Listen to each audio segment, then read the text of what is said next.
What does it take to stand apart? Is it simply a desire to succeed that lands you in the history books? That helps you stand the test of time? Or is it more than that?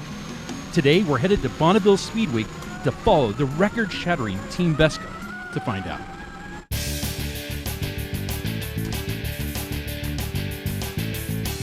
Well, we're at the Bonneville Nationals. It's the 71st, I believe, Bonneville Nationals. Back in the day, the old days, there was about 50 entries, and now we have like 500. This event is the big one. Speed Week is the big one, the first weekend especially. This event brings together hundreds of people in this one-of-a-kind place, each team with hopes of being the one who makes their mark. For those who do, the experience is truly life-changing. We are the fastest wheel-driven car in the world. And we also have the national record, which we set last year in September at the USFRA meet. I drove the car a couple of years ago, and that was my first time over 400 miles an hour. It's hard to explain, but it is very exciting.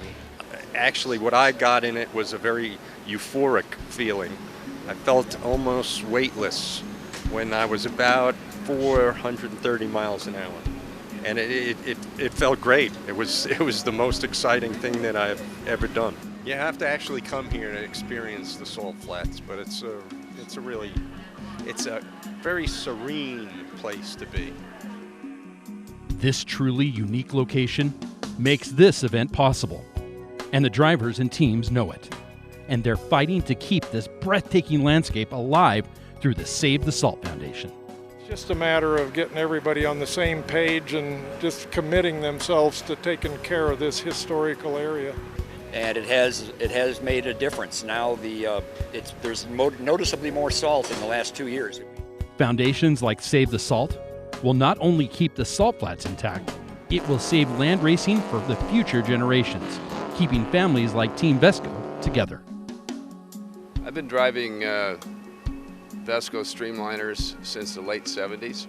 Yeah, it's fun. Everybody just has a great time coming out here. A lot of old time. My kids all grew up with the other kids and families out here, and so they get to see each other a couple times a year, and that's kind of neat. As long as my team shows up, I'll be here. Even through the tough times, this team stays together. While they didn't make it to the finish line today, they're looking positively to the future, and you can see it through the smiles on their faces. And it doesn't always happen. Like today we got on the starting line and they said it was time to go, so we put the car in race mode, and once you do that, you better put your foot down. And then they stopped us and said the car prior to us didn't get off the raceway. And they held us for 5 full minutes, and the car got up to where I think the EGT limiter said time to shut it off, so the computer shut it down. Everybody's having fun.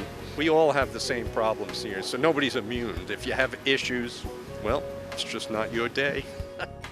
The next time Team Vesco takes to the salt, we'll see you there. For At Your Leisure, I'm Joe Davis.